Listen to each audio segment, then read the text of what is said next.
पुण्यातल्या हिंजवडी IT पार्कला आता नवी ओळख मिळतेय, तीही प्रशासनाच्या कृपेनं। पहिल्याच पावसामध्ये हिंजवडी IT पार्कमध्ये चक्क वॉटर पार्क बनलंय।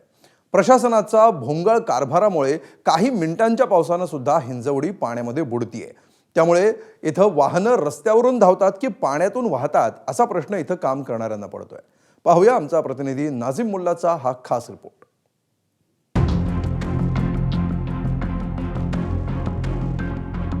पाण्यातली बस, पाण्यावर तरंगणाऱ्या या दुचाकी, मंडळी हे पुण्यातलं कोणतंही वॉटर पार्क नाहीये, तर ही दृश्य आहेत पुण्यातल्या हिंजवडीतली। जगाच्या नकाशावर IT पार्क म्हणून हिंजवडीची ओळख आहे, मात्र पावसाळ्यात या IT पार्कचं रूपांतर होतं ते अशा वॉटर पार्कमध्ये। आणि हिंजवडीचा हा सगळा चेहरा मोहरा बदलण्यासाठी कारणीभूत आहे इथलं प्रशासन। शासनानं जे काही ड्रेनेज लाईन म्हणा, पाणी जाण्यासाठी म्हणा, जी काही व्यवस्था पाहिजे ती व्यवस्था केलेली नाहीये। ती व्यवस्था न केलेली असल्यामुळं आम्हाला बराचसा प्रॉब्लेम फेस करतोय। तरी आमची रिक्वेस्ट अशी आहे शासनानं, मान ग्रामपंचायत शासनाला, नगरपालिका शासनाला, की त्यांनी हा प्रॉब्लेम आमचा लवकरात सॉल्व्ह करावा। हिंजवडी IT कंपन्यांमध्ये काम करणारे मान आणि हिंजवडी IT कंपन्यांमध्ये काम करणारे जे कर्मचारी सतत 3 ते 4 तास ट्रॅफिकमध्ये सतत रोज त्रास सहन करतायत। पाण्याचा निचरा नीट होत नाही, गव्हर्नमेंटचं लक्ष नाहीये आणि इथं पेपरबाजी होते की बाबा आम्ही एवढे प्रोजेक्ट आणले, हे आणले। अहो, इथं लक्ष द्या ना, जे आहे त्या प्रोजेक्टला वाचवा। IT पार्क म्हणून हिंजवडीचा चेहरा मोहरा बदलताना हिंजवडी आणि आजूबाजूच्या भागात नैसर्गिक नाले बुजवून तिथे बांधकाम झालं। ड्रेनेज लाईनची खोली कमी झाली। मेट्रोच्या कामावेळीही 2 पिलरमध्ये डिवायडर टाकल्यानं पाण्याचा प्रवाह अडला। पण या सगळ्याकडे हिंजवडी MIDC आणि PMRDAने सोयीस्करपणे कानाडोळा केल्याचा आरोप होतोय।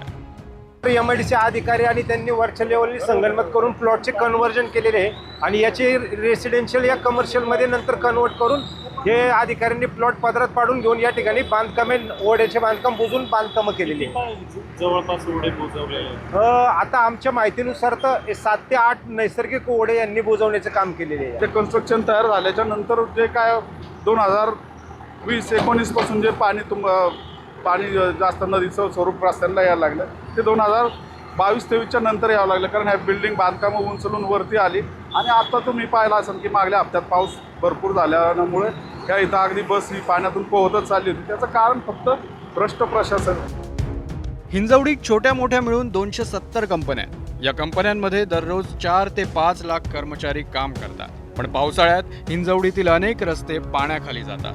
गैरसोयीमुळे हिंजवडीतील कर्मचाऱ्यांचा 2 ते 3 तासांचा वेळ प्रवासातच जातो। हिंजवडीतील IT कंपन्या लाखो रुपयांचा कर भरतात, पण त्या बदल्यात प्रशासनाकडून कोणत्याही सोयी सुविधा मात्र मिळत नसल्याची तक्रार आहे।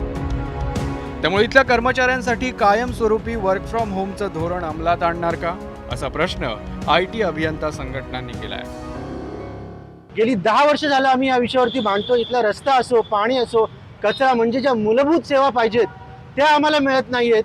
वेगवेगळ्या नेत्यांकडे गेलोय, हजारो मीटिंग झाल्यात, दर महिन्याला मीटिंग केलेल्या आहेत, पण याच्यातून निष्पन्न काही झालेलं नाही। 10 वर्ष झाले।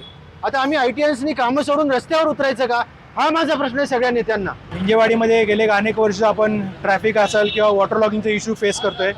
आमची प्रशासनाला हीच विनंती आहे की तुम्ही एकदा जे इंडस्ट्रियल मिनिस्टर आहेत त्यांनी इथं येऊन ॲक्च्युअली जे रस्त्यावरती काय घडतं हे बघावं। आणि एम्प्लॉईजची जी समस्या आहे, हे आपलं लार्जेस्ट IT पार्क आहे, साधारण 4 ते 5 लाख कर्मचारी इथं काम करतात। तर त्या कर्मचाऱ्यांना जर तुम्ही फॅसिलिटी देऊ शकत नसाल तर निदान वर्क फ्रॉम होम तुम्ही अप्रूव्ह करा।